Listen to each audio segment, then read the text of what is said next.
Son souffle s'est arrêté alors que je lui murmurais de ralentir, mes mains guidant sa prise tremblante. Il m'a regardé comme s'il se noyait, comme si j'étais la seule chose qui le maintenait à flot. Et quand il bougea à nouveau, plus régulièrement, plus profondément, quelque chose en moi se brisa. La culpabilité et le désir s'entremêlaient dans quelque chose de brut, d'insupportablement humain. Je n'étais pas ivre. Je n'étais pas confuse. Je ne voulais simplement pas qu'il s'arrête. Pas après m'être sentie invisible pendant si longtemps. Je m'appelle Naomi. J'ai 35 ans. Je suis divorcée et je suis infirmière en chef de l'aile de cardiologie du Willow Ridge Medical Pavilion, un établissement de taille moyenne situé juste à côté du couloir I-90, dans le nord de l'État de New York. Il y a 5 ans, j'ai déménagé ici pour une vie plus tranquille. Pas de chaos à Manhattan, pas d'anxiété liée au métro, juste de l'air pur et des nuits plus calmes. Je pensais que cela signifiait aussi laisser le drame derrière moi. La plupart des jours se déroulent selon un rythme habituel. Vérification de la tension artérielle, préparation des échos, mise à jour familiale, disputes occasionnelles à voix basse dans le couloir entre conjoints qui ne s'accordent pas sur les traitements. J'en suis venue à reconnaître les différentes couches que les gens apportent dans ces pièces. L'amour, le regret, les secrets qu'ils pensent que personne ne peut lire. Alors, quand M. Elias Jordan a été ajouté à ma charge de travail du matin, je n'y ai pas réfléchi à 2 fois. Le dossier se lisait comme n'importe quel suivi de milieu de vie. 52 ans, ancien ingénieur militaire, PDG d'une entreprise de logistique de taille moyenne, adressé par son médecin concierge privé pour fatigue et arythmie mineure. Rien de signalé, aucune alerte urgente. Je n'avais aucune idée qu'il était également le président du conseil d'administration d'une entreprise pour laquelle mon ex-mari travaillait, jusqu'à ce que j'entre dans la salle d'examen 5 et que je vois son visage. Il leva les yeux, plissant légèrement les siens pendant une fraction de seconde. « Naomi, c'est ça ?» Sa voix était douce et délibérée. « Vous étiez mariée à Kyle Bennett, n'est-ce pas ?» Il n'y avait aucune malveillance, juste une reconnaissance et un changement immédiat de pouvoir. J'ai souri poliment, ignorant la tension dans ma gorge. « C'est exact. Commençons par vos signes vitaux. » La pièce était silencieuse, à l'exception du bourdonnement du climatiseur et du léger tapotement de l'écran de ma tablette. J'ai enroulé le brassard autour de son bras, en appuyant doucement.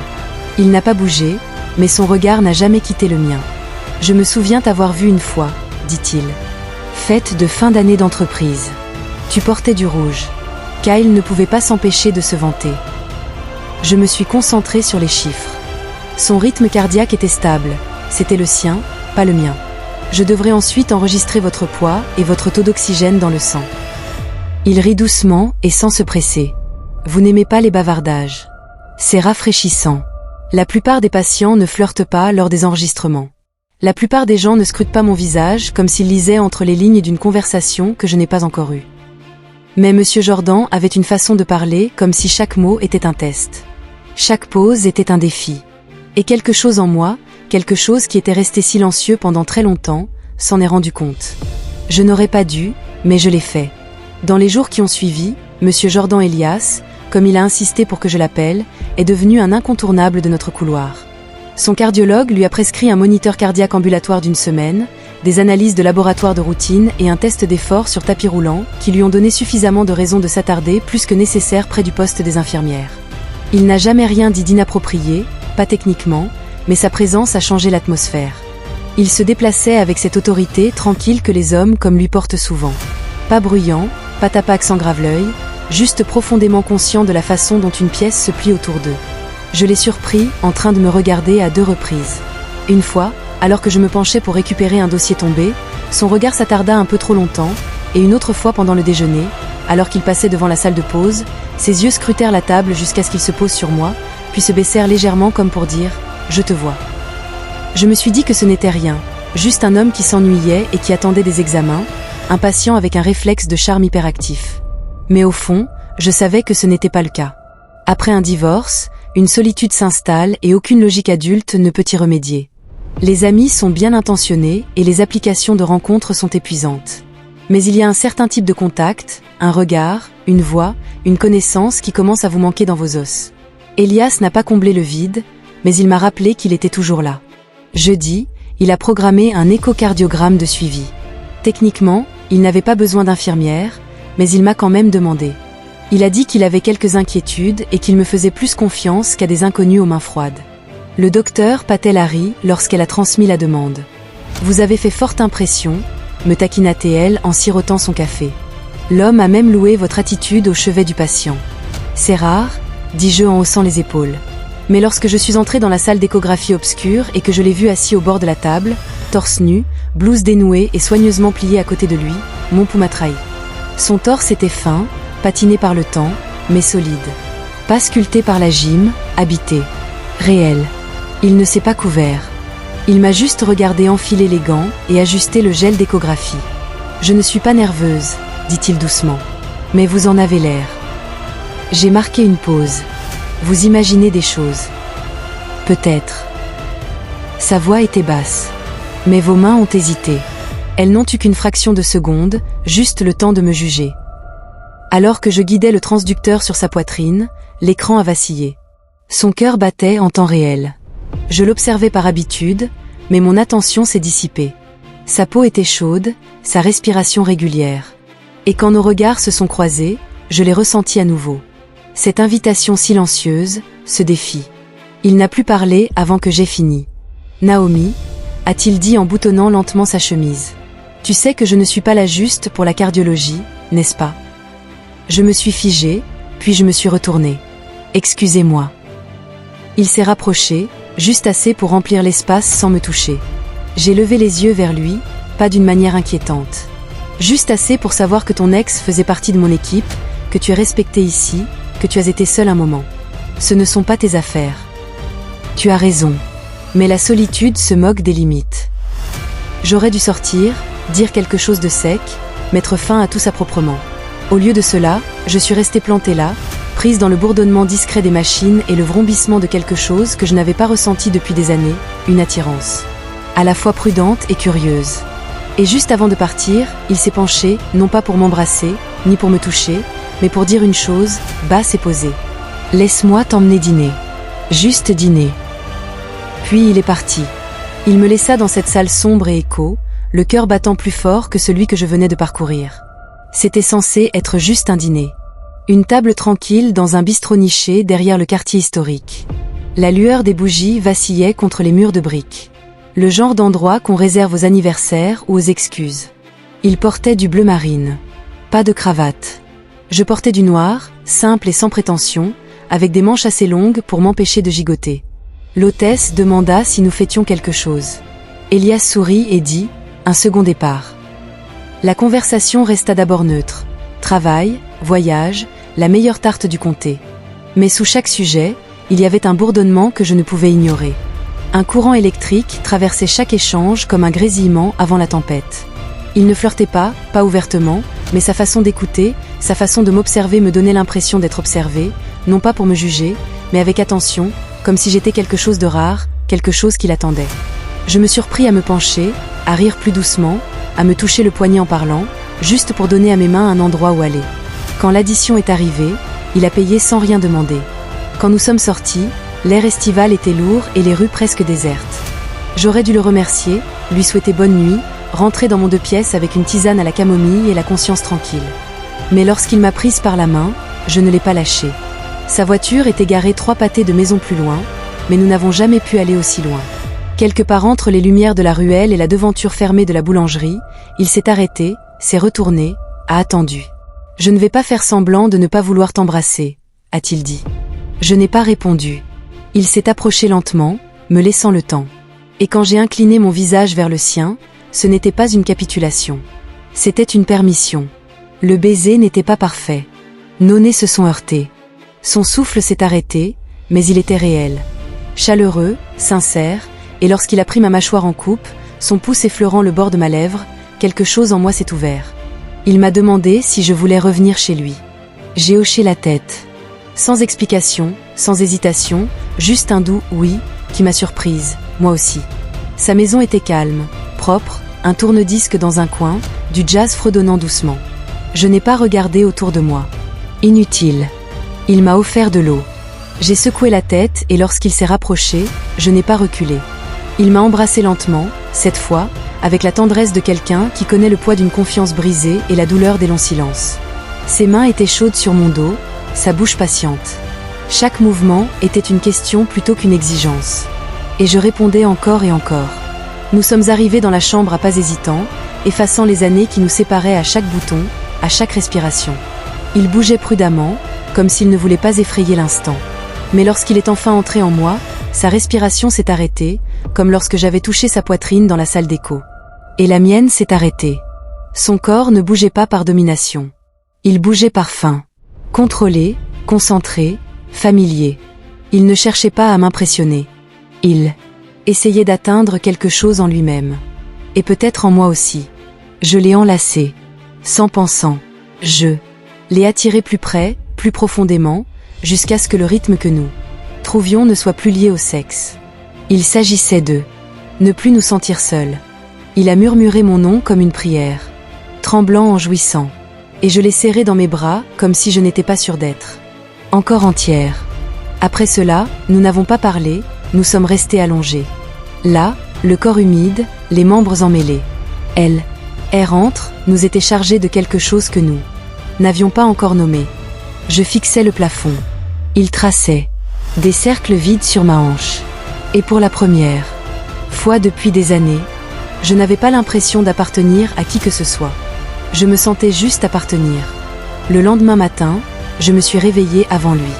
La lumière filtrait à travers les rideaux de lin, douce et indifférente, comme si le monde se fichait de ce que nous avions fait. Elias dormait encore, un bras posé sur la moitié vide du lit comme s'il cherchait quelque chose qui n'était pas là. Je me suis redressée lentement, en faisant attention à ne pas le déranger, et encore plus à ne pas perturber la version de moi-même que j'avais autorisée à exister pour une nuit. J'ai tiré sur mon je m'habillais sans me regarder dans le miroir. Il remua quand j'atteignis la porte. « Tu n'es pas obligé de partir » murmura-t-il. Mais je le fis, car partir signifiait prendre le contrôle. Partir signifiait faire semblant de pouvoir classer ça un instant. Pas une simple modification, pas une rupture. À la maison, je me douchais trop longtemps. Mes mains frottèrent comme si elles pouvaient effacer la mémoire. Mais l'eau ne nettoie pas ce qui est en dessous. Debout dans la vapeur, le front collé au carrelage, je me demandais quelle version de moi était rentrée à la maison, et si elle pouvait garder ce secret sans s'effondrer. Elle, hôpital était différent. Chaque bip, chaque couloir, chaque infirmière qui ne savait pas, tout semblait plus fort. Je passais devant le docteur Patel et hochais la tête comme si de rien n'était. Mais à l'intérieur, quelque chose avait basculé de quelques degrés, mais suffisamment pour tout désaligner. Elias avait un rendez-vous de suivi prévu 2 jours plus tard. Il ne fit pas comme si de rien n'était, mais il n'insista pas non plus. Il me regarda simplement de l'autre côté du poste des infirmières. Un sourcil levé comme une question qu'il ne posait pas à voix haute. Je ne le rencontrais pas. Ses yeux. Au déjeuner, il m'attendait dans la cour. Je l'ai vu avant lui et j'ai failli me retourner. Mais quelque chose en moi pleurait. Le regret, un désir insensé persistait. Et, dit-il debout, « Ça va ? Je vais. Bien. » Il m'observa. « Non, ce n'est pas le cas. » Je ne répondis pas. « Naomi, dit-il doucement, je sais ce que cette nuit a signifié pour moi. Je ne sais juste pas ce qu'elle a signifié pour toi. » Je le regardai et, pour la première fois, je laissai la vérité transparaître dans ma voix. Cela signifiait que je me souvenais de quelque chose dont je n'étais pas prête à me souvenir. C'est tout. Le regrettes-tu ? J'hésitai. Puis, je regrette d'en avoir eu besoin. Il ne broncha pas. Il hocha simplement la tête comme s'il s'était déjà préparé à cette réponse. On a le droit d'avoir besoin de quelque chose, même si ça nous fait peur. J'expirai lentement. Ce n'est pas si simple. Ça ne l'est jamais. Je me retournai pour partir, mais avant cela, il dit « Si jamais tu arrêtes de faire semblant, tu sais où me trouver. » Je ne me retournai pas. Et si vous êtes arrivé jusqu'ici dans l'histoire, que vous écoutez encore, que vous ressentez encore l'écho de son choix dans votre cœur, je tiens à vous remercier. Ces histoires ne sont pas faciles. Elles sont complexes, humaines et souvent dérangeantes. Mais elles comptent. Et si Vous souhaitez nous soutenir pour continuer à les raconter, pensez à utiliser le super chat ou à envoyer un super sticker.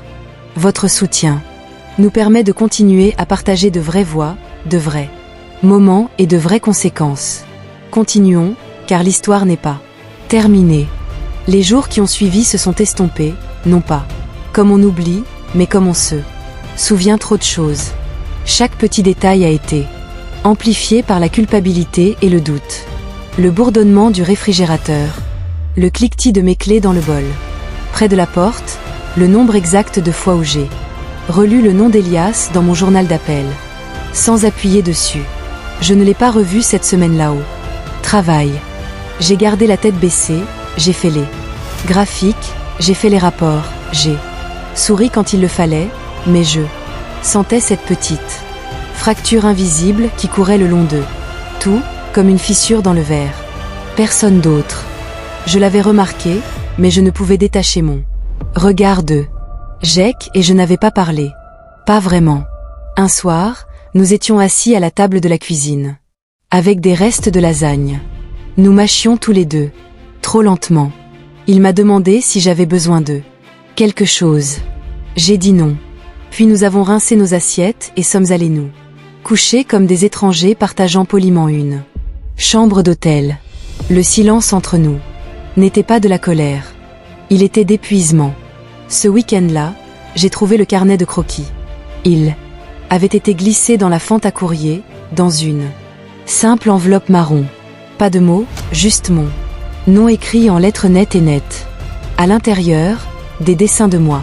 Pas de la nuit que nous avions passée ensemble, mais d'avant. De ces moments où je n'avais même pas réalisé qu'il m'avait remarqué en train d'arroser le buisson de lavande pieds nus, en train de lire sur les marches du porche, en souriant à un enfant bandé dans la salle d'examen 2. La dernière page était blanche, à l'exception d'une phrase écrite au graphite. Tu as été la première personne qui m'a fait me sentir vue. J'ai refermé le livre doucement, comme s'il pouvait respirer. Plus tard dans la soirée, Jake a frappé à la porte de la chambre, même si elle était entr'ouverte. Rien que pour ça m'a brisé quelque chose. Il n'avait rien touché depuis des années. J'ai trouvé ton écharpe dans la voiture, dit-il en me la tendant comme une offrande. Je la pris. Nos mains ne se touchèrent pas. Il ne me demanda rien à propos du carnet de croquis sur ma table de nuit. Peut-être ne l'avait-il pas vu. Ou peut-être l'avait-il vu. Et avait-il choisi de ne rien dire. Nous sommes restés là un long moment. Puis, il dit, tu veux parler? J'ai hoché la tête. Presque trop vite. Nous nous sommes assis au bord du lit. Il ne posa pas de questions. Pas au début. Il fixait juste ses mains. Je crois que nous avions oublié comment nous regarder. Il finit par dire, je crois que j'ai oublié comment être dans la pièce sans disparaître. Murmurai-je. Il leva les yeux. Tu continues à disparaître? J'avalais moins. Ce soir-là, nous avons parlé jusqu'au petit matin, de notre fille, du travail, du temps qui s'était écoulé. Depuis notre dernière rencontre. Sans obligation. Je ne lui ai pas tout dit, mais je lui en ai dit assez, et il m'a écouté. Peut-être. C'est pourquoi je n'ai plus rappelé Elias. Non pas que ce qui s'était passé ne signifiait rien, mais parce que cela signifiait quelque chose de trop complexe à retenir, de trop dangereux à ramener à la maison. J'ai conservé ce carnet de croquis non pas comme un symbole, ni par culpabilité, mais comme une preuve que j'avais existé, que quelqu'un m'avait vu alors que j'avais oublié comment me voir. Certaines histoires ne se terminent pas par de grandes conclusions. Elles se tassent. Elles se glissent dans les espaces. Entre les jours ordinaires, calmes, inachevés, mais indéniablement réels. Des mois ont passé. Elias a déménagé à la fin du semestre. Je ne lui ai pas demandé où il allait. Il ne l'a pas proposé. Nous ne nous sommes pas dit au revoir. Mais de temps en temps, lorsque le vent apporte une certaine lumière, ou que j'entends le faible grattement d'une guitare sur le porche de quelqu'un, je pense à lui. Non pas avec nostalgie, mais avec reconnaissance. Il n'était pas destiné à être permanent.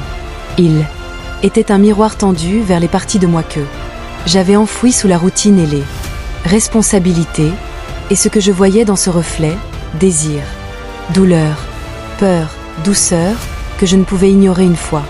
On a tout révélé. Jake et moi sommes plus calmes maintenant, mais d'une meilleure façon. On a arrêté de faire semblant que tout allait bien. On dîne encore ensemble, mais parfois la vaisselle reste toute la nuit. Parfois, on se couche fâché. Et c'est normal, car le silence n'est plus un mur. C'est une pause.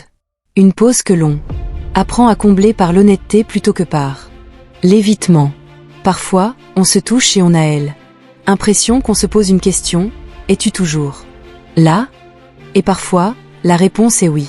Je crois que pendant longtemps, j'ai cru que l'infidélité était toujours synonyme de destruction, d'égoïsme, de trahison, de faiblesse. Mais je n'y crois plus.